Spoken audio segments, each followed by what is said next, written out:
Doctor साहब स्वागत छ। ल हस्, धन्यवाद। डाक्टर साहब, आजको विषयको उठान गरौँ प्रधानमन्त्रीको भारत भ्रमण सम्बन्धी प्रसङ्गबाट। भारतसँग थुप्रै विषयको चाङ लागेको छ। 3 वर्षपछि हुन लागेको यो उच्च स्तरीय भ्रमणलाई नेपालले कतिको र कसरी सदुपयोग गर्नु पर्ला? अनि सदुपयोग गर्न सक्दाखेरि त नेपाल भारत सम्बन्ध पुनरावलोकन गर्ने विषय उठाए हुन्छ। किनभने इपिजीको प्रतिवेदन पनि छ, व्यापार घाटा छन्, सिमानाकै विषय पनि छ, थुप्रै विषयहरू छन्। अब पुनरावलोकन भनेपछि सिङ्गो इतिहासको समीक्षा गर्नु पर्यो, कहाँ के कसो। किनभने भारत र नेपाल चाहिँ अब सदियौँदेखि जोडिएका छिमेकीहरू हुन्। दुवै देशको बिचमा चाहिँ धार्मिक सांस्कृतिकको अतिरिक्त जनस्तरको सम्बन्ध पनि छ। यो जनस्तरको सम्बन्धलाई कसैले रोक्न सक्ने कुरा हुँदैन। मिल्दा पनि मिल्दैन, सक्दा पनि सकिँदैन। उत्तरतिर त्यही हो, दक्षिणतिर पनि त्यही हो। सुदूरपश्चिममा यता दार्चुला, धारचुला, बझाङ, बैतडी, कुमाऊँ, गढवालसँगको एउटा सन्निकटता छ भनेदेखि उत्तर प्रदेश बिहारले छोएकोले अर्को खालको गर्छ। यता सिक्किमतिर आयो भने फेरि, पश्चिम बङ्गालतिर आयो भने फेरि अनि हाम्रो चाहिँ उतिकै सांस्कृतिक आदान प्रदान इत्यादि।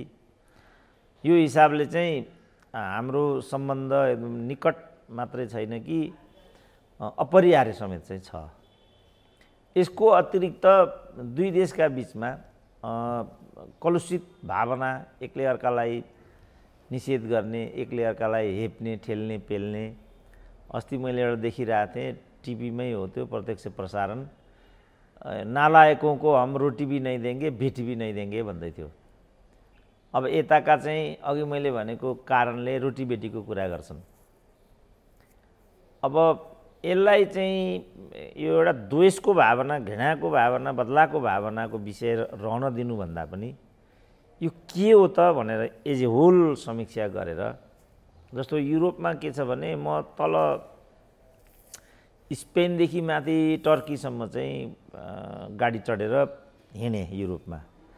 कुनै एक ठाउँमा पनि काँडा आएको, केवडा आएको भन्ने हुँदैन। अब हाम्रो यहाँ चाहिँ मुगलिनबाट काठमाडौँ आउनु पर्यो भने कुनै समय त 20 चोटि खानतलास गर्थ्यो आफ्नै देशमा। अब भारततिर त जहाँ मन लाग्यो त्यहाँ गाडी खोतल्ने, झोला खोतल्ने, दुःख दिने, दुर्साथ गर्ने, पकेट रित्याइदिने, कुट्ने, पिट्ने, थुन्ने, हप्काउने, दमन गर्ने, एकदम बर्बर जङ्गली कायदा छ नि त। यो साउथ एसियामा त्यस्तो किसिमको कायदा चल्छ। पुलिस देख्ने बित्तिकै काँडा उम्रिने, अनि त्यही रिस पालेर बसेको हुन्छ र मौका पर्ने बित्तिकै पुलिसलाई छुरीले हानिदिने कारण त्यो हो। भने चाहिँ नेपाल भारत सम्बन्धका अप्ठ्याराहरू, गतिरोधहरू के हुन् भन्ने कुरालाई समीक्षा गर्न सक्दा धेरै राम्रो हुन्थ्यो। जस्तो 1950 को सन्धिको पनि बारम्बार कुरा उठ्छ। अब पछिल्लो पटक मात्रै यो इपिजीको कुरा, अब इपिजीको हकमा पनि दुई देशका शासकहरू मिलेर इपिजी गरे। अब अहिले मैले हिजो एसडी मुनिको प्रतिक्रिया देखेँ, दुवै पक्षले इपिजीको प्रतिवेदन मन पराएको छैन। के भने हो त्यस्तो? जबकि नेपालले बुझाइसक्यो।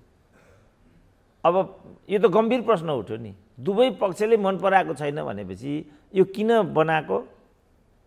त्यो मन पराउनु पर्ने कारण के? त्यसमा भएको लगानीको जिम्मेवारी कसले लिन्छ? त्यसो भने 10 किसिमका राखेर इपिजी बनाउने, अनि बनाइसकेपछि दुवै देशले मन पराएको छैन भनेपछि कसरी थाहा पाए उनले दुवै देशले मन पराएको छैन भनेर? हामी त चाँडोभन्दा चाँडो इपिजी बुझियोस् भन्नेमा छौँ। उनले चाहिँ कसरी थाहा पाए कि यो दुवै देशले चाहिँ रुचाएको छैन भनेपछि? यसरी एउटा हास्यास्पद कुरा, दुवै देशको सहमतिबाट कमिटी बनाउने, अनि ठुलो तामझाम गर्ने, खर्च वर्च पनि लाग्यो होला, त्यसै त त्यो भएको छैन होला। अनि प्रतिवेदन पनि बुझाए। प्रतिवेदनमा जोडिएका नेपाल पक्षका मान्छे त पुरस्कृत पनि भइसके। निलाम्बर त राजदूतै भएर त्यही भारतमा गए। अर्को राजन भट्टराई भन्ने थिए, प्रधानमन्त्रीका चाहिँ परराष्ट्र सल्लाहकार नै भइसके। अनि देशले चाहिँ के पायो फेरि? देशले त एउटा मन नपराउने प्रतिवेदन बुझाएकाहरूलाई पारितोषिक गरेको भन्ने बाहेक त यसको अर्थ केही पनि भएन।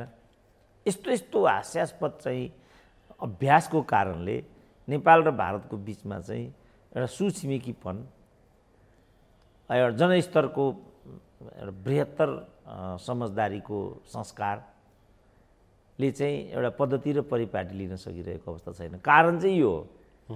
त्यस कारण मैले भने यो जम्मैलाई एउटा ऐतिहासिक मीमांसा गर्न सक्दा त्यो नराम्रो हुँदैन। तर अब यो सब कुरा अपेक्षा गर्नु नै बेकार छ। अब त्यसो भए यहाँ पनि अपेक्षा केही त्यस्तो तात्विक भिन्नता आउने जस्तो डाक्टर साहबलाई लाग्दैन? त्यो अब अहिलेसम्मको अभ्यास त्यही छ, खास गरी भारतसँगको सन्दर्भमा। अब चाइनाको सन्दर्भमा अलिकति एउटा रकम दिने चलन छ उनीहरूको। अब भारतको त नेपाललाई एक प्रकारले उनीहरूले आफ्नो बजेटरी सिस्टमभित्रै राखेको हुन्छ राख्नलाई। नेपाल चाहिँ हाम्रो एउटा सहयोगको लक्षित मुलुक हो भन्ने खालको त्यहाँका नीति निर्माताहरूको चाहिँ बुझाइ छ। अब ऊ त्यो गरिकन नेपाललाई केही कुछ गर्ने, अनि हामी चाहिँ रञ्जित रेको किताबले भने जस्तो आयो धोती भनेर मजमा इन्डियन देख्ने बित्तिकै दुध कार्ने जनमानसमा त यो छ नि त। यो किन छ भनेर चाहिँ मैले ऐतिहासिक पुनरावलोकनको कुरा चाहिँ त्यहाँ गरेको। यसको त कारण होला नि त। नेपाल र नेपालीलाई के लाग्छ भने हरेक मोडमा चाहिँ इन्डियाले नेपालमा राजनीतिक दखल, हस्तक्षेप, माइक्रो म्यानेजमेन्ट भन्छन् नि, ब्युरोक्रेसीभित्र हात हाल्ने, प्रहरीभित्र हात हाल्ने। कुन चाहिँ एकजना यिनै रञ्जित रेले चाहिँ यो विमलेन्द्र निधि गृहमन्त्री हुँदा कसलाई आइजी बनाऊ भनेर मलाई फोन गरेको थियो। मैले वरियता हेरेर बनाउनु भनिदिएँ भने लेखिरहेछ। अब यो लज्जास्पद कुरा होइन? एउटा सार्वभौम सत्ता सम्पन्न मुलुकको आइजी कसलाई बनाऊ भनेर, राजदूत भने त सहसचिवको कर्मचारी नै हुन्छ त्यहाँ। यस्तो किसिमको जुन एउटा भद्दा अभ्यास छ नि, यो सम्पूर्णलाई पुनरावलोकन गर्न सक्दा त्यो एउटा कुरा हुन्छ। तर मैले भने अब यो सब अपेक्षा गर्नुको कुनै अर्थ छैन। डाक्टर साहब, म अर्को महत्त्वपूर्ण विषयमा प्रवेश गर्छु। जस्तो सङ्घीयताको अभ्यास गरेको पछिल्लो 5 वर्षपछि अब फेरि चुनाव हुन आँटेको छ र विभिन्न आलोचनाहरू पनि भइरहेका छन्। विभिन्न सङ्घीय यो तल स्थानीय सरकारका कतिपय कामहरूलाई लिएर यही भ्यू टावरकै पनि अस्ति पनि हामीले चर्चा गऱ्यौँ। प्रशस्तै भ्यू टावरहरू त्यसपछि त झन् बढी देखियो। चालु आर्थिक वर्षमै 17 अर्बको 117वटा भ्यू टावर निर्माण चाहिँ जारी रहेको, काठमाडौँमै 29 तले 7 अर्बको लगानीमा निर्माणाधीन छ, झापामा 3 अर्बको छ। यो विभिन्न ठाउँमा यो अवस्थाहरू देखिन्छ। तर यो बिचमा चाहिँ त्यति बेला के भनिएको थियो भने त्यो ठेक्कापट्टा लगायतका कारणले गर्दाखेरि र नाफाखोरका लागि त्यो भ्यू टावरहरूमा लगानी गर्दै थिए भन्ने कुरा आएको थियो। अहिले चाहिँ निर्वाचन आयोगले एउटा 17 बुँदे आचार संहिता जारी गर्यो, जसभित्र ठेक्कापट्टा लगायतमा संलग्न नभएको सो घोषणा गर्नुपर्ने। चुनावकै विषयमा पनि विभिन्न प्रश्नहरू उठेका छन्। यो आचार संहिताले यस्ता खालका अनुत्पादक क्षेत्र भनिएका काममा गरिने लगानीलाई हटाएर भोलि साँच्चै विकासको मोडल तयार गर्नलाई एउटा बाटो तय गर्छ डाक्टर साहब? होइन, अब निर्वाचन आयोगले त्यो निर्दिष्ट गर्ने हो भने जस्तो मलाई लाग्दैन। जहाँसम्म आचार संहिताको कुरा हो, ऊ आफैले पनि आचार संहिता परिपालन गर्नुपर्ने हो कि होइन? उसले पनि अनेक किसिमको नियम कानुन बनाएर तलब भत्ताको जोह गरेको भन्ने सुनेको छु। त्यो जोहमा चाहिँ सुरक्षाकर्मीलाई चाहिँ पाखा राखेको भन्ने पनि सुनेको छु। जबकि निर्वाचनमा जीवन मरणको योगदान र तैनाथी त सुरक्षा संयन्त्रहरूको नै हुन्छ। एउटा विरोधाभास मैले यहाँ सुनेको छु। यसको सत्य तथ्य के हो मलाई थाहा छैन। अनेक किसिमका भूतगामी र पशगामी नियम समेत पारित गरेर त्यो सब स्वार्थ विगत समयमा येलो पगोडा होटल वारिपारी छ, तर निर्वाचन आयोगबाट येलो पगोडा होटल पुगेको ट्याक्सी खर्च 1500 को बिल भन्ने कुरा त नाङ्गेकै थियो। र त्यति बेला एकजना त्यहाँका निर्वाचन आयोगका सचिव, नेपाल सरकारका सचिवले चाहिँ उनीहरूले गर्ने गरेको मोज मस्ती, खाजा पानी, सोल्टीको चिकन कटलेटको कुरा चाहिँ सबै चाहिँ सडकमा ल्याइदिएका थिए। अब पछिल्लो पटक एउटा तथ्याङ्क मलाई के आइराखेको छ भने उसले यो छपाई सम्बन्धमा चाहिँ त्यस्ता किसिमका प्रेसहरूलाई मात्रै सूचीकृत गर्यो जो चाहिँ मिनिमम 2 करोडभन्दा बढीको कारोबार गर्थे त्यस्तालाई मात्रै उसले सूचीकृत गरेर तिनीहरूलाई मात्रै निर्वाचन छपाई सम्बन्धी काम दिने र 28 वटा प्रेसहरूलाई चाहिँ सूचीकृत गरेको, जबकि ती प्रेसहरू आफै फेक रहेको भन्ने रिपोर्टिङ मलाई आयो। उनीहरूले त्यत्रो कारोबार गर्दैनथे, तर नक्कली कागजात चाहिँ तयार पारेर त्यत्रो कलम बराबरको कारोबार गर्ने भन्ने एउटा कथित रूपमा प्रपञ्च खडा गरेर अनि तिनीहरूलाई नै त्यो छपाई सम्बन्धी धन्दाबन्दाबाट परिपोषण गर्ने यसपटकको रिपोर्ट चाहिँ मलाई आइपुग्यो, जुन चाहिँ निर्वाचन आयोगबाट भयो। गत वर्षको जो निर्वाचन आयोगको नेतृत्व थियो, यो सचिवको जुन मैले कुरा गरेर जसले ती चिज बाहिर ल्याएको भन्ने यति लखेटे ती सचिवलाई बिचरा जागिरै खान नहुने गराएपछि कता कता गए, ती हराइसकिए। अब त्यो बेला चाहिँ पनि अब निर्वाचन आयोगले चाहिँ यस्ता किसिमका चाहिँ अमिल्दा कुराहरू, मलाई एउटा तथ्याङ्क आएको थियो त्यो बेलाको, त्यसले चाहिँ के भन्थ्यो भने सम्पूर्ण स्टेपमा कमिसन हुँदो रहेछ त्यहाँ छपाई सम्बन्धमा। मानिलिउँ मतपत्र, मानिलिउँ स्टेसनरी, मानिलिउँ अरू के ब्यागेज सम्पूर्ण बनाउनु पर्यो नि त्यहाँ त। त्यसमध्ये एउटा काम चाहिँ मैले एउटा चिनेको भाइले कसो कसो गरेर चाहिँ हात पारेछ। अनि कमिसन बुझाउँदै बुझाउँदै बुझाउँदै बुझाउँदै चेक लिन जाने तहमा पुग्दाखेरि उसले खुद कमाउने त्यसबाट जुन आर्जन गर्ने हो नाफा, त्यो चाहिँ करिब करिब ऋणात्मकको स्थितिमा पुग्यो र उसले हात उठायो कि म यो गर्न सक्दिनँ, गर्दिनँ म। यति एउटा कमिसनको सञ्जालभित्रको संयन्त्र हो त्यो निर्वाचन आयोग भन्ने चाहिँ। अब त्यस्तो निर्वाचन आयोगले अब यो आचार संहिता लगायत यावत एउटा अहिले त एउटा विरोधाभासपूर्ण जस्तो प्रतिनिधिहरूले चाहिँ जनप्रतिनिधिहरूले राजीनामा दिनुपर्छ भन्ने पनि त्यो आचार संहिता, कथित आचार संहिताभित्रको एउटा क्लज भन्ने सुनियो। अब त्यसो भने सरकारले भोलि के गर्छ त, एमपीहरूले के गर्छन् त भोलि? त्यसलाई त सर्वोच्चले तत्काललाई रोकिदियो त, उसको त नियत त देखा पर्यो नि त। त्यसकारण मेरो भनाइ के भने पहिलो चाहिँ निर्वाचन आयोग आफैले आफ्नो चाहिँ छवि सुधार्नु पर्यो, किनभने त्यसै पनि त्यहाँ राजनीतिक नियुक्ति हुन्छ, राजनीतिक दलका चट्टाबट्टाहरू भाइ भैयादहरू त्यहाँ पुर्याइएको हुन्छ, त्यसै पनि उनीहरूको विश्वसनीयता पहिल्यै स्खलित हुन्छ। अब त्यसपछि यो हरकतहरूको कुरा आयो, सबै पद प्रतिष्ठाहरू किन्नुपर्ने भएको हुनाले उनीहरूले पनि त्यहाँ लगानी गरेको हुँदो 2 करोड 1 करोड बुझाएर गएका हुँदा हुन्। अब कहाँ उठाउनु त त्यो पैसा? त यस्तै तरिका उठाउनु पर्ने स्थिति हुन्छ। आखिरमा त करदाता अथवा उपभोक्ताले नै त्यो सब व्यवहार अहिले जुन टावर सावरको कुरा आइराखेको छ, त्यो सबै त्यो लगानी उठाउनेसँग नै सम्बन्धित छ। चुनावको खर्चको लागि गरिएको काम हो यो होइन।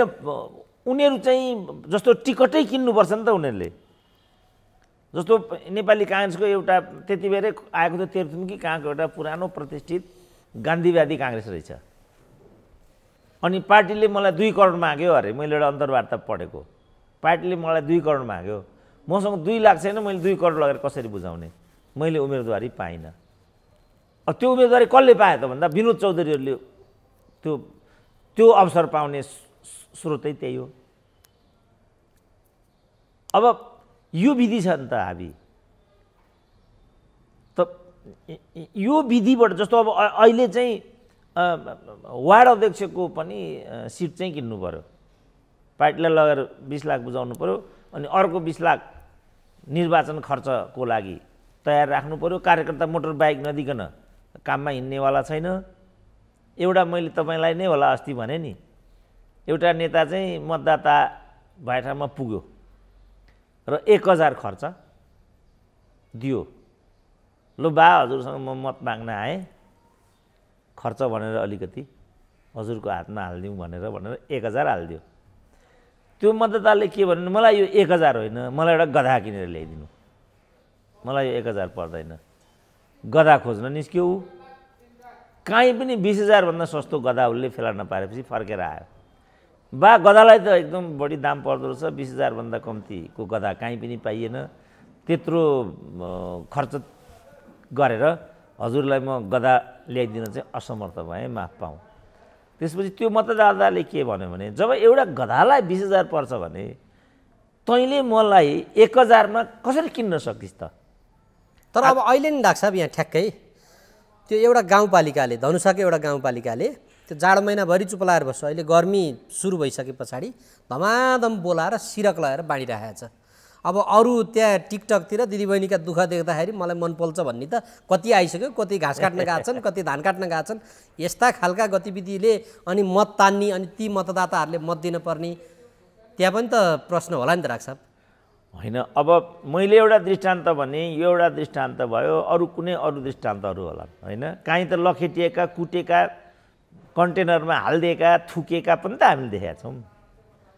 यो मूलभूत प्रश्न होइन। मूलभूत प्रश्न के भने हाम्रो निर्वाचन पद्धति कस्तो हुनुपर्ने, हाम्रो निर्वाचन प्रणाली कस्तो हुनुपर्ने। अब जस्तो निर्वाचन आयोगको कुरा, हाम्रो निर्वाचन आयोगसँग वैरभाव भएर यो भनेको होइन नि त। हामीले भनेको के भने यदि निर्वाचन आयोगले आचार संहिता चाहिँ प्रभावित गर्ने हो भने पहिला ऊ आफै आचार संहितामा बस्नु पर्यो।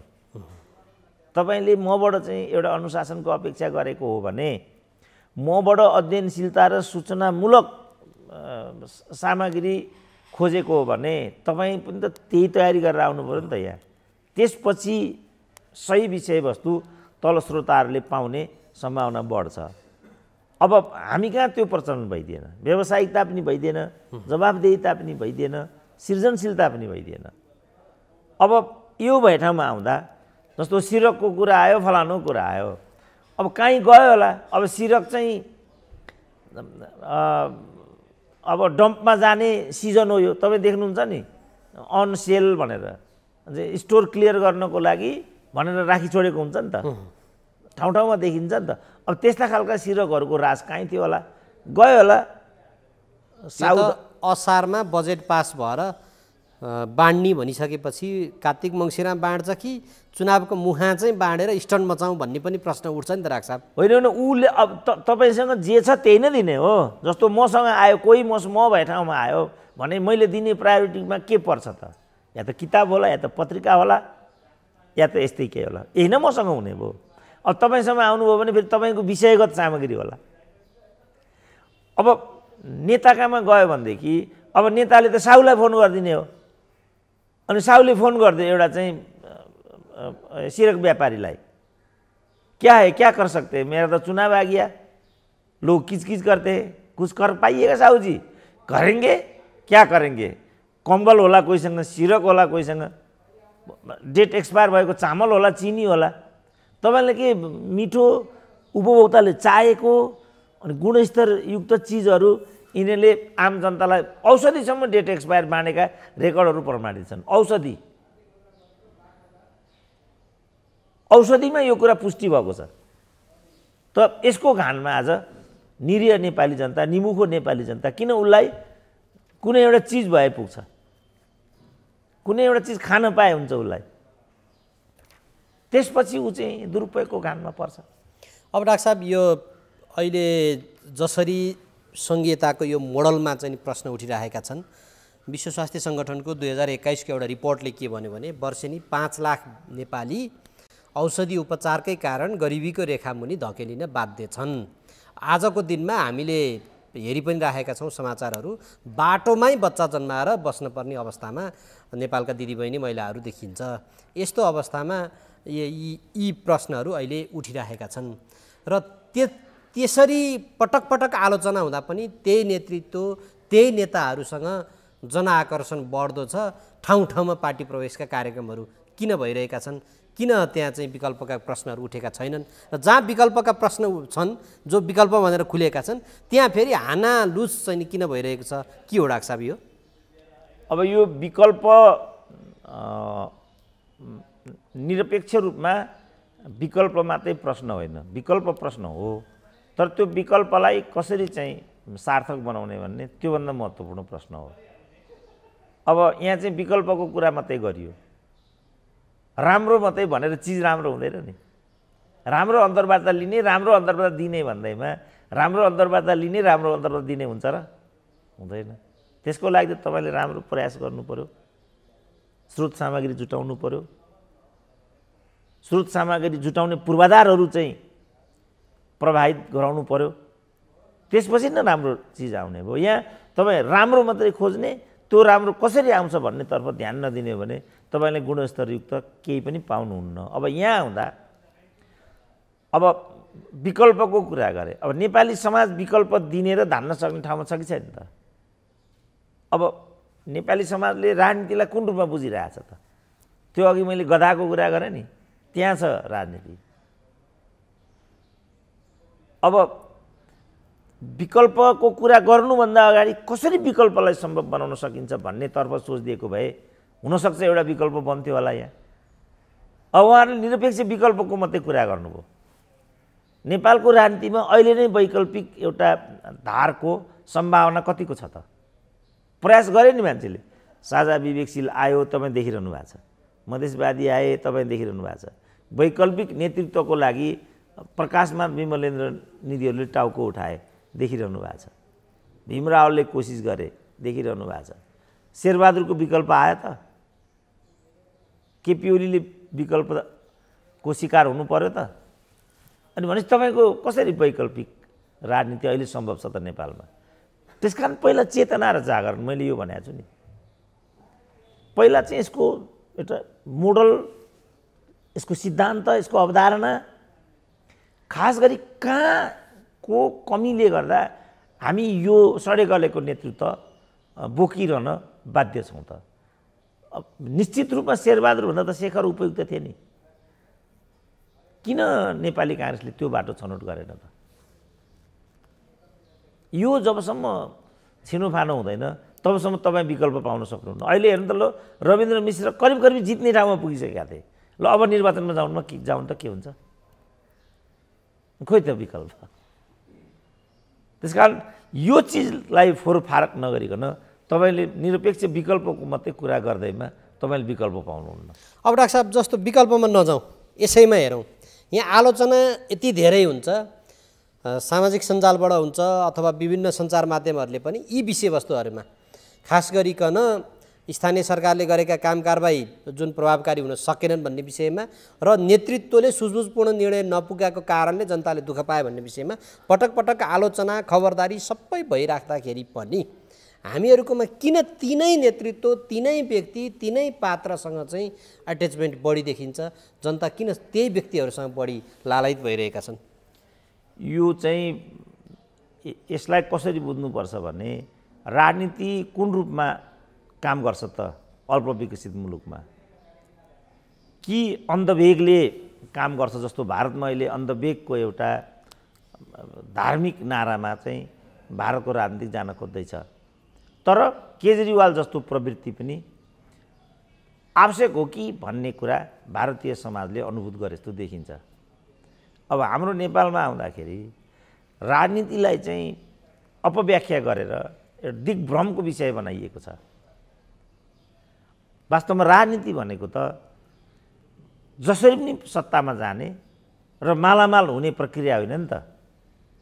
यहाँ राजनीतिलाई त्यसरी बुझियो, जसरी पनि आफ्नो मान्छेलाई मेयर बनाउने, अनि जलस्रोत मन्त्री आफ्नो बनाउने, आफ्नो घरको माथि हाई टेन्सन छ भने त्यो हाई टेन्सन हटाउने, सडक खुम्च्याउनु पर्ने छ कि बढाउनु पर्ने छ आफ्नै पालामा गर्ने, अनि नगरपालिका क्लर्क आफ्नो छोरीलाई बनाउने, केही एउटा ठेक्कापट्टा भयो भने आफू हत्याउने। अब हाम्रो यहाँको नगरपालिकाको मेयरले चाहिँ पैसा नै फिक्समा लगेर राख्नुभएको भन्ने सुन्छु। यसरी त्यो ब्याङ्कलाई अथवा त्यो वित्तीय संस्थालाई पोस्ने, यसलाई राजनीति भनिएको छ। हो त राजनीति हो, समस्याको जडै यही हो। अब नेता मन्त्री भयो, स्वास्नीलाई पिए बनायो, लोकसेवाको सदस्य बनायो, समधिलाई राजदूत बनायो। अब अहिले कुरा आइरहेछ नि त, अस्ट्रेलियाको राजदूत माधव कुमार नेपालको के भने ज्वाइँ, बहिनी ज्वाइँ भने क्या अरे, बहिनी ज्वाइँलाई राजदूत बनायो। अथवा 5 करोडमा म्यानमारको राजदूत बेच्यो। राजनीति यो हो त, यही भइराखेको हुनाले यस्तो भएको छ। जस्तो मलाई पनि सुरुमा यो माओवादीलाई कुटी कुटी मार्नुपर्छ भन्ने दौर चलेको थियो। यिनीहरू आतङ्ककारी हुन्, प्रचण्डको टाउको झोलामा ल्याउनु, 50 लाख बोरामा हालेर जानु भन्ने उर्दी थियो शेरबहादुरको। एमालेवाला पनि लगभग त्यही कुरा गर्थे। त्यस्तो बेलामा हामीहरू थियौँ केही, यो होइन है, माओवादी राजनीतिक एजेन्डा हो, यसलाई राजनीतिक तरिकाले सुल्टाउनु पर्छ। यिनीहरूको मेथड मात्रै आतङ्कवादी हो, यिनीहरू आफै आतङ्कवादी चाहिँ होइनन्, यस्तो हामी भन्थ्यौँ र बीच बचाउ गर्थ्यौँ। माओवादी शान्ति प्रक्रियामा आयो। माओवादी शान्ति प्रक्रियामा आएपछि आम नरेन्द्र केसीले त माओवादीलाई बोकिराखेको छ। अब राजदूत त कहीँ नजा। अब म त डिप्लोमेसी पढाउने प्रोफेसर पनि भएँ युनिभर्सिटीको। अरू हिसाबले पनि मेरो एक्सपोजर, पक्का सुरेन्द्र केसी राजदूत भन्ने चाहिँ एक थरी मान्छेले चाहिँ एज्युम गरेछन्। आइतबार भयो, सोमबार भयो, मङ्गलबार भयो, महिना भयो, वर्ष भयो, सुरेन्द्र केसीको त काहीँ पनि चान्स नआएपछि जो मान्छे डाँड साहब भनेर मलाई ढोक्थे पुतली सडकमा, तिनीहरू बोल्नै छोडे, छेउै पर्न छोडे। अनि एक दिन एउटालाई मैले, क्या हो भाइ तिमी त छेउै पर्न छोड्यो, पहिला त मसँग बडा निकटमा हिँड्थ्यौ, कहाँ लाइन गयो, के भयो भनेर मैले सोद्धाखेरि खै डाँड साहब राजदूत हुनु होला र हाम्रो पनि केही पालो आउला भनेको, अब माओवादीको उल्टो विरोध गरेर थाल्नुभयो, हजुरलाई ढोक्नुको के अर्थ भयो, यसको त केही अर्थ लागेन हामीलाई, त आफ्नो बाटो लागे हुने भयो भन्थ्यो। यसलाई राजनीति भनेको छ नेपालमा। यो राजनीति हो त? यसकारण मानिसहरू झुम्मिएका छन् अमुक पार्टीको प्रति। अब ऊ तरकारी उद्घाटन गर्ने भनेको छ, अर्को दललाई गाली गर्नेमा चाहिँ त्यो मञ्चको दुरुपयोग भइराखेको छ। अब तरकारी उद्घाटनमा त व्यवसायसँग जोडिएको कुरा भयो।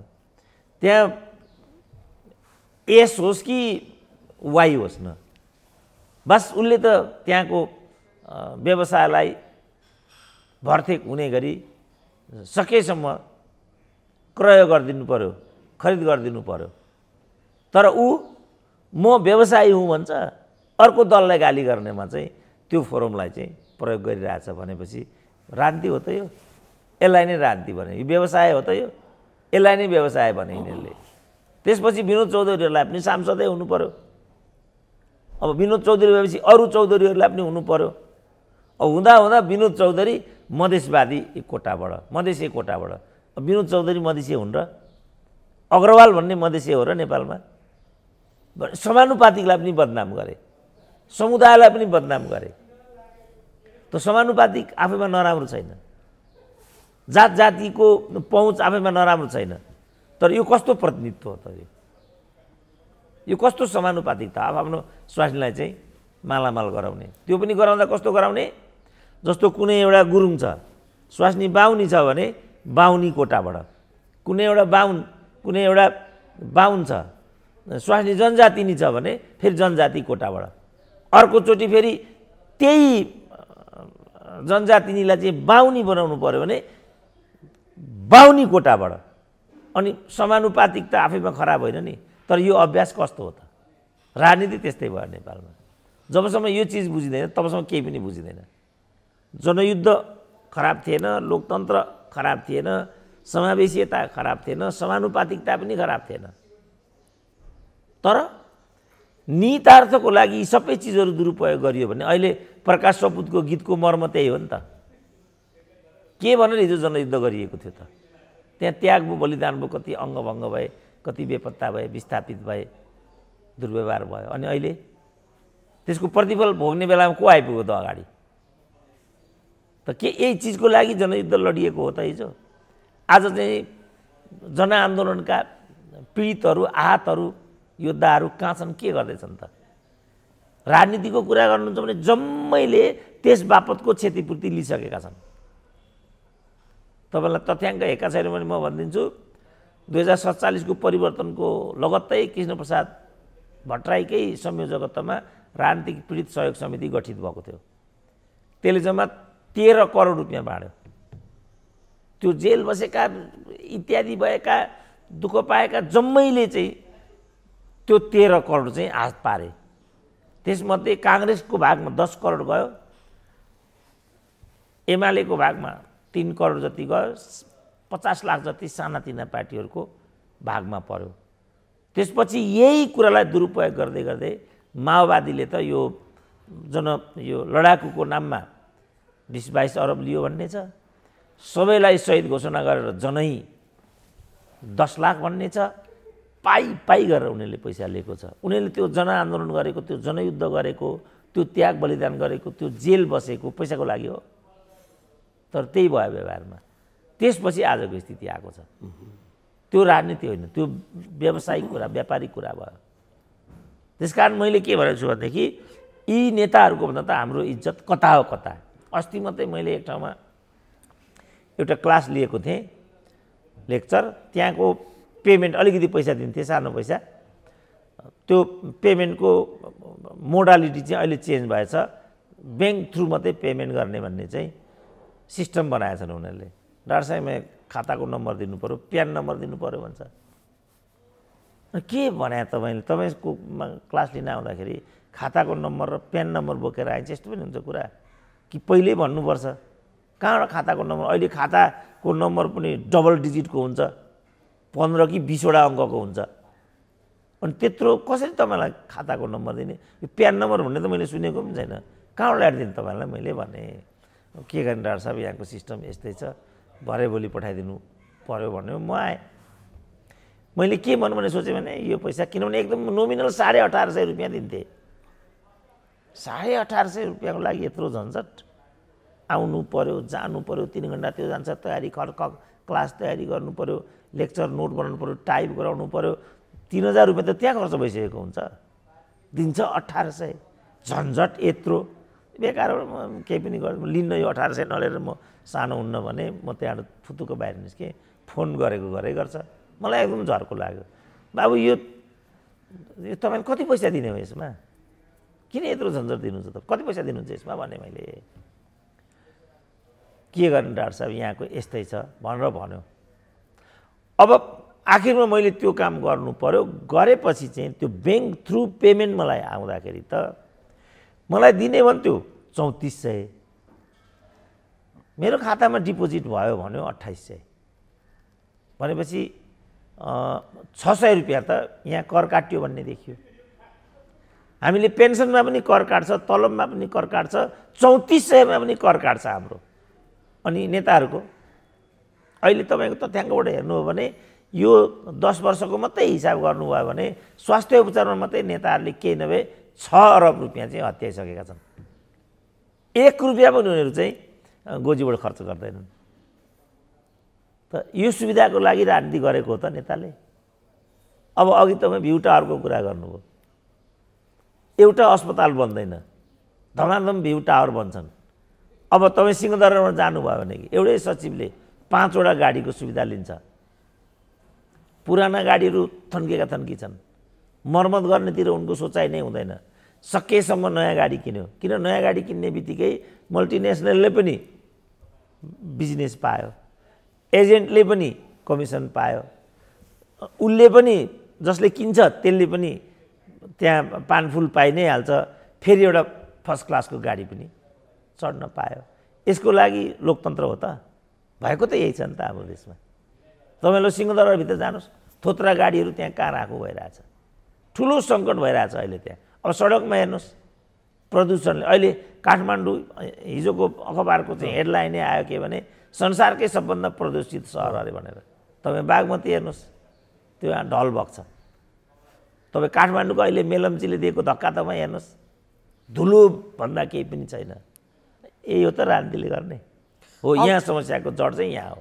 अब डाक्टर साहब, समस्याको यो जड यहीँनिर छ। त्यो अर्बौँ खर्च गरेर बनाइएका ती भ्यू टावरबाट देखिने दृश्यहरूले बाटोमै अस्पताल जान नसकेर बच्चा जन्माउन विवश महिला दिदीबहिनीहरू देख्दैन। तुइनबाट तर्दै गरेका पढ्नकै लागि ती बालबालिकाहरू देख्दैन। अब अनि समाज चाहिँ हामी समाजवादी अर्थव्यवस्था भन्छ, के भन्छ? यस्तो अवस्थामा ती नेताहरूप्रति नै, ती व्यक्तिहरूप्रति नै दैनिक क्रेज बढ्ने अनि नयाँ आएकाहरूमा पनि त्यहाँ चाहिँ लुछाचुनी हुने। अब गर्ने चाहिँ के डाक्टर साहब? अब गर्ने चाहिँ के त्यहाँ? होइन गर्नेले त मैले त भनिरहेको छु चेतना जागरुकता जागरण बौद्धिकले बौद्धिक ठाउँबाट यी कुराहरू गर्ने मिडियाले मिडियाको ठाउँबाट यी कुराहरू गर्ने नागरिक समाजले त्यही कुरा गर्ने अब यहाँ फेरि कम्प्लेन गर्नेहरू के भनिदिन्छन् भने मिडियामा बोल्नु भएको छ के नै हुन्छ र भनेर पनि त्यत्तिकै अब किनभने आलोचना गर्न सजिलो छ व्यक्तिलाई त्यसरी बोलिरहेका हुन्छन् जसले त्यो भन्यो उहाँ के गरिरहनु भएको छ भन्ने योभन्दा पनि महत्त्वको हुन्छ एकले अर्काले गरेको कामको अर्थ केही छैन भन्ने हो भने त कसले गरेको कामको के अर्थ हुन्छ त अब अहिले केपी ओलीमा जाउँ आफ्नै जस्टिफिकेसन छ प्रचण्डकामा जाउँ आफ्नै जस्टिफिकेसन छ माकुनी भैठामा जाउँ अर्को जस्टिफिकेसन छ अब त्यसो हो भने त एकले अर्कालाई खुइल्याउने मात्रै कुरा हुने भयो समष्टिमा के हो भने हामी कसैले ठिक भूमिका खेलिरहेका छैनौँ मैले कति गलत भूमिका खेलेको छु त्यसको लागि म आत्मआलोचक छु म आफूलाई सुधार्न तयार छु तर आम जनता दिनानुदिन चाहिँ आहत र पीडित भएर गएका छन् यो सत्यलाई हामी जम्मैले मान्नुपर्छ लोकतन्त्रले लक्षित वर्गलाई प्रतिफल दिएको छैन भन्ने कुरा एकदमै साँचो हो कल कारखाना बन्द भएका छन् औद्योगिकीकरणको प्रक्रिया अवरुद्ध छ अहिले पनि सरकारले एउटा समिति बनाएको रहेछ जनकपुरको ट्रेडमार्क बेच्ने गोरखकालीको ट्रेडमार्कहरू बेच्ने बाँकी रहेका जति अब अरू बाँकी छन् त्यसलाई निजीकरण अथवा बन्द गर्ने दिशामा लिएर जाने भन्ने कुरा आएको छ अनि यो 21औं शताब्दीमा अनि कल कारखाना चाहिँ ट्रेडमार्कहरू बेचेर कल कारखाना बन्द गरेर अनि यही लोकतन्त्रको चाहिँ प्राप्ति हो भन्ने दिग्भ्रम तल छर्नुहुन्छ र अनि मैले यो गरिनँ भने सुरेन्द्र केसीले के गरेन तपाईँ भनिदिनुहुन्छ भने यसको के दबाई छ यो त अपराध हो नि उनीहरू छाती फुकाएर भन्दैछन् यो हरकत काङ्ग्रेसले गर्यो यदि यो गलत थियो भने कम्युनिस्टले पनि किन यही गरेको भन्दैछन् जसले आफूलाई कम्युनिस्ट भनेको छ उनीहरू के भन्छन् त यसमा त्यसकारण मैले भने नेपालमा कोही पनि कम्युनिस्ट छैन यिनीहरू बौद्धिक ठगहरू हुन् काङ्ग्रेस र कम्युनिस्टमा के पनि भिन्नता छैन किनभने काङ्ग्रेस पनि डेमोक्रेट होइन कम्युनिस्ट पनि क्यारिस्ट मात्रै हो तर उसले डेमोक्रेट भन्ने एउटा ब्रान्ड कम्युनिस्ट भन्ने एउटा ब्रान्ड चाहिँ आफ्नो लगानीको आधारमा हासिल गर्यो अब जस्तो तपाईँ केएफसी भन्नुहोस् म्याकडोनल्ड भन्नुहोस् अब बाहिर गयो भने सबभन्दा ठुलो हबी नै एकचोटि म्याकडोनल्ड छिर्न भन्ने हुन्छ किन उसको ब्रान्ड चाहिँ इस्टाब्लिस छ म केही वर्ष अगाडि मलेसिया पुगेको थिएँ अनि मलाई एक रात एकजना लोकल भाइले यहीँका एकजना तिवारी भन्ने भाइ थिए बुइनीले चाहिँ संयोजन मिलाइदिएकी थिए अब मेरो मलेसियन युनिभर्सिटीमा प्रेजेन्टेसन थियो अनि मलेसियन युनिभर्सिटीमा भोलिपल्टदेखि मेरो बसोबासोको व्यवस्था थियो एक रात मैले बाहिर बस्नुपर्ने थियो र तिनै भाइले चाहिँ मलाई लोकल आतिथ्य गर्ने भएर एयरपोर्टमा लिन आएपछि उनले के भने डाक्टर साहब अब म्याकडोनल्ड खाउँ अनि म चाहिँ होटलतिर जाउँला अब होटल बन्द राति 12-1 बजिसक्यो होटल किचन बन्द भइसक्यो होला म्याकडोनल्ड खाएर जाउँ भन्नु भने त्यत्रो ब्रान्ड छ म्याकडोनल्डको त्यहाँ केएफसीको कुरा यही छ चाइनिज फुड्सको यही छ थाई फुड्सको यही छ त भने चाहिँ यहाँ नेपालमा चाहिँ दलहरूले एउटा ब्रान्ड हासिल गरे कसैले चाहिँ माओवादी भन्ने ब्रान्ड हासिल गर्यो कसैले एमाले भन्ने ब्रान्ड हासिल गर्यो कसैले काङ्ग्रेस भन्ने ब्रान्ड हासिल गर्यो ब्रान्ड मात्रै हासिल गर्यो तर त्यो ब्रान्डको जुन म्याकडोनल्ड हो त्यो हामीलाई डेलिभर भएन यहाँ ब्रान्डको कुरा होइन डेलिभरीको कुरा छ अहिले नेपाली समाजमा डेमोक्रेसी मात्रैले हामीलाई खान दिँदैन त्यो एउटा ब्रान्ड हो त्यो डेमोक्रेसीले हामीलाई केही कुरा हातमा हालिदिनु पर्यो त्यो भनेको शिक्षा स्वास्थ्य रोजगारी नै हो शिक्षा स्वास्थ्य रोजगारी नदिने ब्रान्ड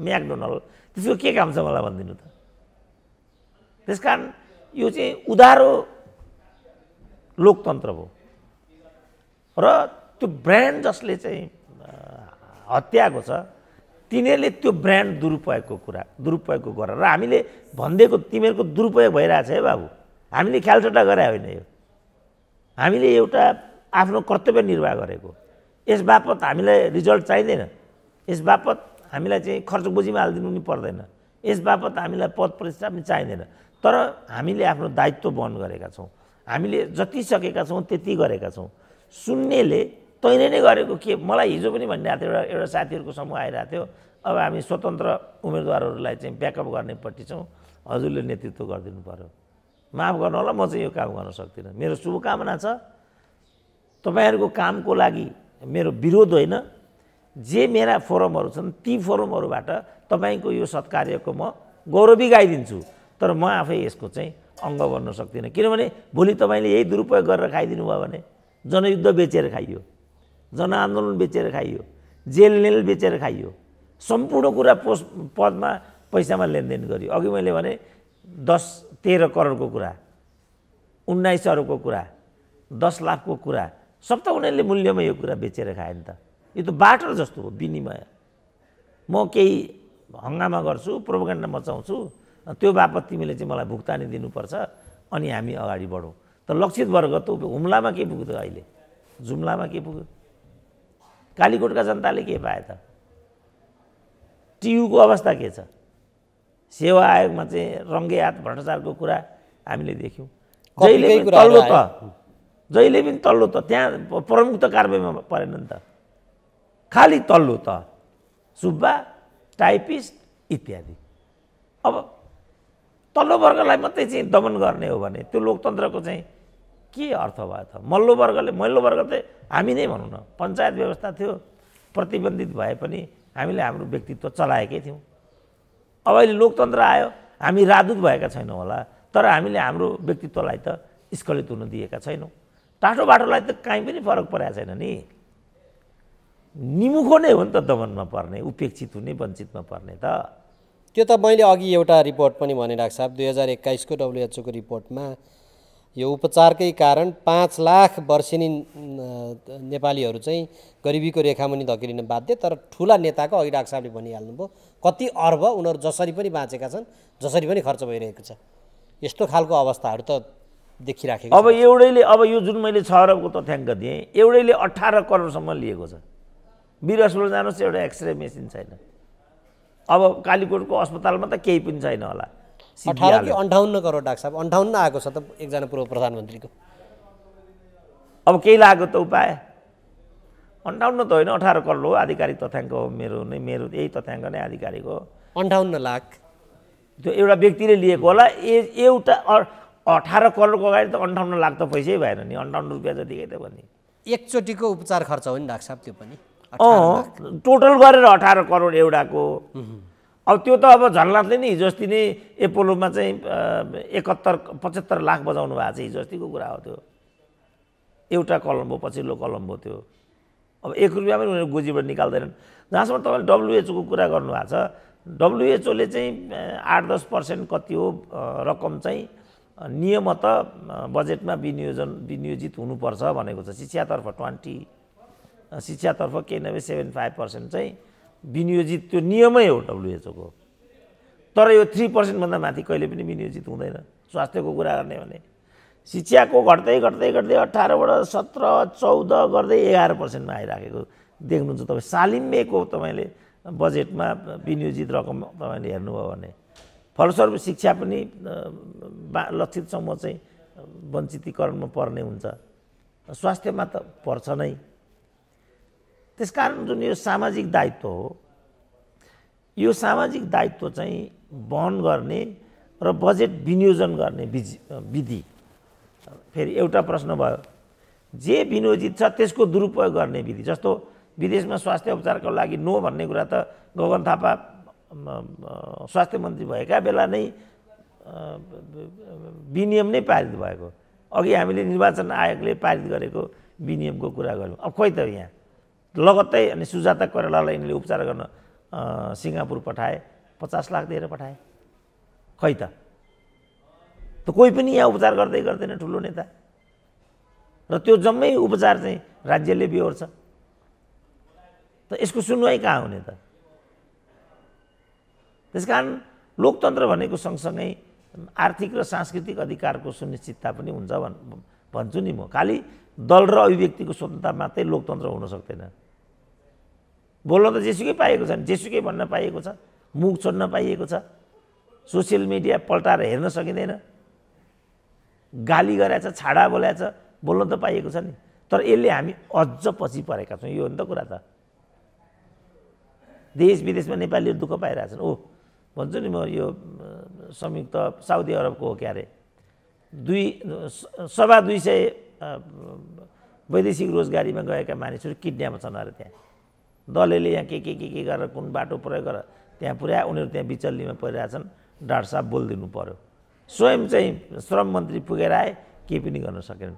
जुन चिज श्रम मन्त्रीले केही गर्न सकेन, आज मैले कान्तिपुरको सम्पादकीय देखिरहेको थिएँ, राजदूत नै एउटा पत्रकारलाई जेलमा थुनाउने प्रपञ्चको मतियारी सम्पादकीय आइरहेको छ। अब त्यो राजदूतलाई यो सम्पादकीयले छुन्छ त? असभ्य र बर्बर समाज हो यो। त्यसकारण जुन यो खालको अभ्यास हामीले गरिरहेछौँ, राजनीतिलाई चाहिँ ठिक दिशातर्फ नदिएपछि उत्पन्न भएका ऐजेरूहरू यिनीहरू। त राजनीति नसुध्दासम्म केही पनि सुधिँदैन। डाक्टर साहब, म एउटा महत्त्वपूर्ण विषय उठान गर्छु। जस्तो चिनिया विदेश मन्त्री नेपालबाट फर्किएपछि सिनेमामा आएको समाचारमा जुन शासकीय मोडलको योभन्दा अगाडि हामीले चर्चा गऱ्यौँ, त्यसपछि प्रधानमन्त्री भारत भ्रमणमा जाने, प्रधानमन्त्री भारत भ्रमणबाट फर्किए लगत्तै अब पूर्व राजा पनि भारत भ्रमणमा जाने। यहाँ कहीँ कतै यो विषय गहन रूपमा उठ्दै त छैन डाक्टर साहब? के नेपालमा राज संस्था पुनर्स्थापनाको विषयतर्फ त जाँदै छैन? त्यो म भन्न सक्दिनँ, तर तपाईँले मलाई हिजो सोध्नु भएपछिको क्रोनोलोजिकल रिफरेन्स चाहिँ त्यसपछि सार्कको महासचिवले पूर्व राजालाई भेटेको भन्ने भयो, माकुनेको बौखलाट त तपाईँले सुनि नै हाल्नुभयो। आज मात्रै मैले सडकमा एकजना पूर्व राजदूतलाई पनि, राजदूतसँग पनि जम्का भेट भयो, नेपालको पूर्व राजदूत हो। उनको पनि भनाइ के थियो भनेदेखि अब राजनीतिको सिनारियो बदलिन सक्छ। त्यो त राजतन्त्र बाहेक अर्थ हुन सक्ने देखिँदैन, तर के हुन्छ त्यो म भन्न सक्दिनँ। घटनाक्रम त्यही दिशामा गयो डाक्टर साहब। राजनीतिले बाटो बिराउँदै गयो। अब सङ्घीयता यो ठुलो एउटा बोझको ऐजेरूको रूपमा रह्यो भन्ने खालको हिसाबमा एउटा मियोको खोजीको रूपमा त गएका छैनन् भन्ने खालको पनि कुराहरू आयो डाक्टर साहब। अब हुनसक्छ त्यो उनीहरूले अन्तर्राष्ट्रिय समुदायको, नेपालका राजनीतिक दलहरूको, उनीहरूले गरेको कुकर्मको, उनीहरूले गरेको गलत अभ्यासको नतिजा त्योभन्दा अर्को त हुन सक्दैन थियो। तर म एउटा पढे लेखेको मान्छे, नेपालको निष्ठावान इमान्दार नागरिक बौद्धिक भएको हिसाबमा चाहिँ म अस्थिरताको पक्षमा कहिले पनि छैन। कुनै पनि बदलिएर आउने राजनीतिक प्रणाली भन्दा पनि त्यो राजनीतिक प्रणालीको स्थायित्व र त्यसले ल्याउने प्रभावलाई चाहिँ म उच्च प्राथमिकतामा राख्छु। त्यसको सुनिश्चितता नभइकन म कुनै पनि किसिमको परिवर्तनको पक्षमा आफैलाई उभ्याउन सक्दिनँ, किनभने कहिलेसम्म हामीले परिवर्तनको नाममा यो अस्थिरताको खेल गरिरहने त? यसपछिको जुन एउटा वैकल्पिक व्यवस्था आउँछ त्यसले यी कथा दोहोऱ्याउँदैन भन्ने कुराको सुनिश्चितता के हो? त्यो नहुँदासम्म यो सब ठाउँमा म आफूलाई चाहिँ उभ्याउन चाहन्न सक्दिनँ। अब कर्ताहरूले के गर्न खोजेका हुन्, के गराउन चाहन्छन्, उनीहरूसँग के कार्ययोजना छ, उनीहरूसँग के विचार सिद्धान्त र चाहिँ कार्ययोजनाहरू एजेन्डाहरू छन्, त्यो उनीहरूले भन्न सक्ने कुरा भयो। म चाहिँ अन्यल र अस्थिरताको पक्षमा स्वयंलाई उभ्याउन सक्दिनँ, किनभने नेपाल आखिर त अस्थिरता र अन्यल भयो भने त्यसलाई वहन गर्नुपर्ने त आम सर्वसाधारणले नै हो। तपाईँ कहिलेसम्म निमुखो जनताको घोडा चढेर आफ्नो तुष्टि चाहिँ हासिल गरिरहनुहुन्छ? राजा आए, आम जनताले के पाउँछ त? कुनै अर्को प्रधानमन्त्री भयो, आम जनताले के पाइराखेको छ त? अब निमुखा जनताले के पाउने हुन् त? मेलम्ची आयो, मेलम्ची गयो, आम जनताले के? हेर्नु त अहिले मेलम्चीले हामीलाई दिएको दुःख। मेलम्ची आउँछ अरे ल मानियो, तर हेर्नुहोस् त अहिले धुलो र धुवाँ फेरि 20औं वर्षसम्म त्यो मेलम्चीले हामीले रुवायो। बागमती सफाई अभियान 13 अरब खर्च भयो, त्यसमा भयो त बागमती सफाई? कस्ता अपराधीहरू हुन् यिनीहरू? माथिबाट ढल चाहिँ प्रवाहित गराउँछन् बागमतीमा, अनि तल गमबुट लगाएर सफा गर्न जान्छन्। अघि तपाईँले WHO को कुरा गर्नुभयो, अन्तर्राष्ट्रिय कानुनमै उल्लेखित कुरा होइन नदीमा फोहोर लगेर जडान गर्न पाइँदैन भनेर। अनि यहाँ के आधारमा उनीहरूले चाहिँ बागमतीलाई ढलमती बनाएका छन् त यिनीहरूले? जहाँसम्म यस्ता शासकहरू जिउँदै रहन्छन् त्यसपछि कुन राजनीतिक प्रणालीले के प्रतिफल दिन्छ त? त्यसकारण प्रणालीको प्रश्न होइन, आज चरित्र र प्रतिबद्धताको प्रश्न हो। सक्षम र दूरदर्शी नेतृत्व, संवेदनशील र प्रतिबद्ध नेतृत्व आजको चाहिँ आवश्यकता यो हो। अब त्यो नहुँदासम्म त तपाईँ कुनै प्रणाली आए पनि मैले त केही हुँदैन, त्यो आजको प्रश्नै होइन। आचरण र संस्कारमा हामीले जोड दिनुपर्छ। राम्रो आचरण, राम्रो संस्कार, जवाफदेहिता र इमान्दारिता, सुशासन र जनपक्षधरता आजको प्रश्न हो। त्यो बाहेकका प्रश्नहरूमा चाहिँ म आफूलाई डिबेट गर्नुको त्यत्रो अर्थ केही पनि पाउँदिनँ। त्यसो हुँदा त्यो जुन एउटा संशय जुन उत्पन्न भएको छ पछिल्ला दिनमा, अघि हामीले भनिहालियो राजाकै गतिविधिलाई लिएर पनि पटक पटक केपी शर्मा ओलीले धरीलाई जोडेर चाहिँ बर्बराहट पनि गरिरहेका छन्, त्यो दिशामा जान सक्ने सम्भावना चाहिँ होइन। अब यो कल्पित मात्र हो होइन, त्यो म भन्नु सक्छु, त्यो उनीहरूको कुरा भए जान सक्छ, आउन पनि सक्छ। तर मलाई चाहियो त्यसपछि मैले के पाउँछु, मलाई के हुन्छ, मलाई भन्नाले निमुखो जो नेपाली जनता छ त्यसको हातमा चाहिँ ठ्याक्कै के पर्छ त। यो जुन अस्थिर खालको जुन राजनीतिक अवस्था जुन छ त्योबाट केही न केही मात्रामा स्थिर रूपमा जान सक्छ कि भन्ने बाहिर जुन अपेक्षा गर्छन् त्यस्तो हुन सक्ला राख्छ? होइन, म त्यसको ग्यारेन्टी देख्दिनँ। किनभने पञ्चायतले 29 वर्ष शासन गर्यो। त्यसमा पनि अझ के भनिन्छ भने जो 9 वर्ष अघिल्लो राजा महेन्द्रले गरेको शासनको पूर्वाधारको भरमा आज हाम्रो देश चलिरहेछ। अब अहिले यो हामीले 31 वर्ष भइसक्यो त हामीले लोकतन्त्र ल्याएको त। अनि यो 31 वर्षमा भरपर्दो विकास निर्माणतर्फ, शिक्षा, स्वास्थ्य, रोजगारीतर्फ भएको चाहिँ के होला भन्नु त। त्यस्तो खालको परिवर्तनले त हामीलाई केही पनि पेड नगर्ने भयो नि त। अब भोलि 31 वर्षको यात्रा पछाडि मानिलियो हामी शून्यमा गयौँ, अनि फेरि हामी त जिरोमा आइपुग्ने भयो, पुनर्मुसीको भव। लगातार सङ्क्रमणमा मात्रै हामी रुमल्ली रहने हो भने त हाम्रो देशले धान्न सक्दैन नि यो कुरा। फेरि द्वन्द्वमा जाने कुरा आयो, अनि त्यो द्वन्द्वलाई हामी कहिलेसम्म धान्न सक्छौँ त। त्यसले त हामीलाई त एकदमै अन्य मनस्कता र अन्यलमा फसाइदिन्छ। त्यो चाहिँ मैले देख्दा निमुखा नेपाली जनता र नेपाल राष्ट्रको पक्षमा जाने जस्तो म देख्दिनँ। मेरो बुझाइ न हो त्यो। जसले यो ल्याउँछ उसँग प्याकेजहरू छन् भने ल्याएर देखाइदियो भने त हामीलाई के भन्नु छ र। तर अन्यल र अस्थिरताले चाहिँ हामीलाई प्रतिफल दिँदैन भन्ने मेरो आफ्नो इम्प्रेसन त्यो छ। जहिल्यै सदा जस्तो भनौँ न, हामीले स्थिरताको लागि, समृद्धिको लागि भनेर 2/3 वामपन्थी दियौँ, हेर्नु त के गराए यिनीहरूले। केही गर्दा पनि त हुँदो रहेनछ। त्यस कारणले अब हामीले कुनै त्यस्तो सोच्ने हो भनेदेखि त्यो सोचाइले दिने प्रतिफलको ग्यारेन्टी त्यो त हामीले त हाम्रो नैसर्गिक अधिकार हो, त्यो ग्यारेन्टी देऊ हामीलाई। अनि केही कुरा गर्छौ भने अर्कै कुरा हो। होइन भने एउटा अन्यल र अस्थिरताको भुमरीमा मुलुकलाई फसाउने कुरा फेरि तिमीले के आधारमा परिकल्पना गर्छौ? हाम्रो मैले आम निमुखा जनताको तर्फबाट भनिदिएको, फेरि चुनावमा जानु पर्यो, फेरि अर्को चाहिँ संरचना बनाउनु पर्यो, यिनै पात्र र प्रवृत्तिको पुनरावृत्ति हुन्छ, अनि निमुखो नेपाली जनताले के पाउँछ त? त्यस्तो कुरामा त हामी जान सक्दैनौँ नि। ल राजै आयो, के पाउँछ त जनताले?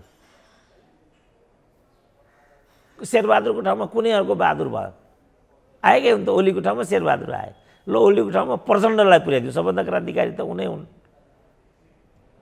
अथवा राजासँग जोडिएको राजेन्द्र लिङ्गदेनलाई पुर्याइदिउँ, ल के हुन्छ त? उहाँले ग्यारेन्टी गर्नु पर्यो। हामी बेइमानी गर्दैनौँ, हामी मुलुकलाई लुट्दैनौँ, हामी मुलुकको सार्वभौमतालाई कमजोर बनाउन दिँदैनौँ। ग्यारेन्टी गर्नु पर्यो नि त पहिला। त्यो नहुँदै हामीले हाम फाल्यौँ भने अनि त्यसको के अर्थ हुन्छ त? मैले भनेको त्यो ग्यारेन्टी त अहिले पनि त्यो दिशामा त छैन डाक्टर साहब। एकले अर्कालाई खुल्याउने मात्रै दिशामा छ राजनीति त। त्यसो भने हामी यिनीहरूको चाहिँ भरिया हुन सक्दैनौँ। तपाईँ देख्नु भएन, मेलम्ची के अरे एमसिसी भनेर कार्यकर्तामा चाहिँ आवेग खडा गरे, अनि संसद भवनको अगाडिपट्टि उफारे। अन्त्यमा गएर उनीहरूले घुँडा टेके, कार्यकर्तालाई कसरी दुध कारे त?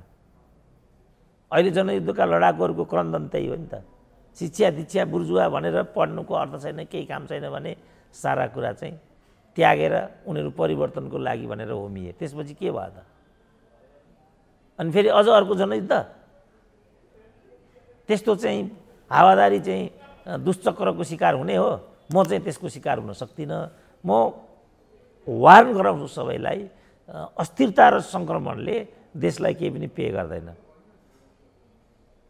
प्रणाली प्रश्न नै होइन, आचरण संस्कार नै प्रश्न हो। हामी जुनसुकै प्रणालीमा पनि देशप्रतिको जवाबदेहिता र संवेदनशीलता, जनपक्षीयता र सच्चरित्रता हामीसँग आउँदैन भने हामीले त्यो व्यवस्थाबाट आम जनतालाई चाहिँ परिणाम दिन सक्दैनौँ। र जनताले परिणाम नपाउने परिवर्तन हाम्रो माग होइन, चाहना होइन। त्यो ग्यारेन्टी नभइकन हामी दाहिने देब्रे भयो भने अझ अप्ठ्यारोमा पर्ने कुरा हुन्छ। त्यसको ग्यारेन्टी पहिला गर। डाक्टर साहब, त्यो तत्काल ग्यारेन्टी हुन सक्ने आधारहरू पनि देखिँदैन र तत्काल यो नेतृत्व हट्न सक्ने अथवा यहाँ जहाँ हामीलाई चाहिँ यो समस्याहरू देखिन्छ ती समस्याहरूको चाङबाट मुक्ति पाउन सक्ने आधार पनि देखिँदैन। गर्ने के? त्यसैले मैले यो नियति हो भनेको छु। मैले तपाईँले क्यास्ट्रोले भने जस्तो समाजवाद होइन भने मृत्यु, तपाईँले मृत्युवरण गर्नुपर्छ, होइन भने तपाईँले समाजवाद ल्याउनुपर्छ। क्युबाको सन्दर्भमा क्यास्ट्रोले भनेको। अब हाम्रो नेपालमा समाजवाद त आउँदैन। 21औं शताब्दीमा कम्युनिजम सम्भव छैन, अब असान्दर्भिक भइसक्यो त्यो प्रणाली। तर जनतालाई सुख सुविधा सुशासन त चाहिन्छ होला नि त, शिक्षा स्वास्थ्य रोजगारी त चाहिन्छ होला नि त। त्यो नै आजको समाजवाद हो। त्यो ल्याउनलाई त व्यवधान केही पनि छैन। तपाईँ अहिले नै भन्नुहुन्छ ब्रान्ड बेच्दैछन्, गगन थापा कुर्लिँदैछन्, कल कारखाना हामीले बेचेको। यदि गलत थियो भने कम्युनिस्टले किन चाहिँ कल कारखाना खोलेन? यसको उत्तर दिनु पर्यो। किन कल कारखाना बन्द हुन्छ त नेपालमा? तपाईँ भ्रिकुटी कागज कारखाना बन्द गरेर सस्तो मूल्यको कागज किन्छु भनेर बजारमा जानुभयो भने पाउनुहुन्छ? तपाईँ बाँसबारी छाला जुत्ता बन्द गर्ने अनि मलाई चाहिँ सस्तो मूल्यको जुत्ता चाहियो भनेर तपाईँ जानु बजार भने पाउनुहुन्छ त किन्न तपाईँले? त के कारणले उनीहरूले त्यो बाँसबारी छाला जुत्ता, जनकपुर चुरोट कारखाना, भ्रिकुटी कागज कारखाना, हरिसिद्धि इन्टरटाइल कारखाना के कारणले चाहिँ लिक्विडेसनमा पठाउनु परेको? भरपर्दो कारण चाहियो नि त। जस्तो अहिले उनीहरू के भन्दैछन् भने आयल निगमलाई नै पनि जोरकी बिजोर गरौँ, एक दिन छुट्टी दिउँ। त्यसो गरेर त्यहाँको चाहिँ घाटा कम हुन्छ त। यदि हामीले धान्न नसक्ने अवस्था हो भने तिमी बाँसबारी छाला जुत्ता चाहिँ बेच्न सक्छौ, तिमी टेलिकम्युनिकेसनलाई चाहिँ र केयुकेएललाई पनि निजी क्षेत्रमा थोपर्न सक्छौ भनेदेखि तिमी नेवानी र आयल निगमलाई चाहिँ किन सक्दैनौ त? नेताहरूले आफ्नो स्वार्थको लागि, कमिसन खानको लागि यो चाहिँ धानी राखेको भन्ने कुरा त नाङ्गै छ नि त। जस्तो वाइट बडीकै कुरा गर्नुहोस्, शेरबहादुरपुरमाथि नै 4 अरब 35 करोडको लेखा समितिले दिएको रिपोर्ट हो नि त। अनि बालुवाटार त तपाईँ यो सब नाङ्गो रूपमा देख्दा देख्दै पनि अरू केही कुराको पछाडि लाग्नुहुन्छ भने तपाईँ भुइँको टिप्ने नाममा अनि गोजीको खसाल दिनुहुन्छ भने अनि त्यो के बहादुरी भएर? तपाईँ जे गोजीमा छ त्यसलाई व्यवस्थापन गर्नु न। जुन आयल निगम छ, जुन नेवानी छ, जुन बाँसबारी छ, जुन अरू फ्याक्ट्रीहरू छन्, कमसेकम तपाईँ नयाँ खोल्न सक्नुहुन्न भने पनि तिनीहरूलाई चाहिँ बन्दोबस्त त गर्न सक्नुहुन्छ होला नि त। ट्रली बस के अप्ठ्यारो थियो ट्रली बसमा लड्नु त? तपाईँले छानी छानी सबै कुरा सिध्याउनु भयो। यो लोकतन्त्र हो त भनेको। अब भोलि आउने अर्को लोकतन्त्रले भोलि देशै चाहिँ सिक्किम बनाइदिउँ भनिदियो भने अनि त्यो त हाम्रो लागि घातक हुने भयो नि त। त्यसको ग्यारेन्टी पहिला गर अनि वैकल्पिक व्यवस्थाको बाटोमा हामी जाउँला। होइन भने हामी चाहिँ भुइँको टिप्ने नाममा गोजीको खसाल्ने राजनीतिमा कहिले पनि आफूलाई उभ्याउन सक्दैनौँ। त्यस्तो सम्भव छैन। हस् डाक्टर साहब, विचार र समयका लागि म धन्यवाद र आभार व्यक्त गर्छु। धन्यवाद।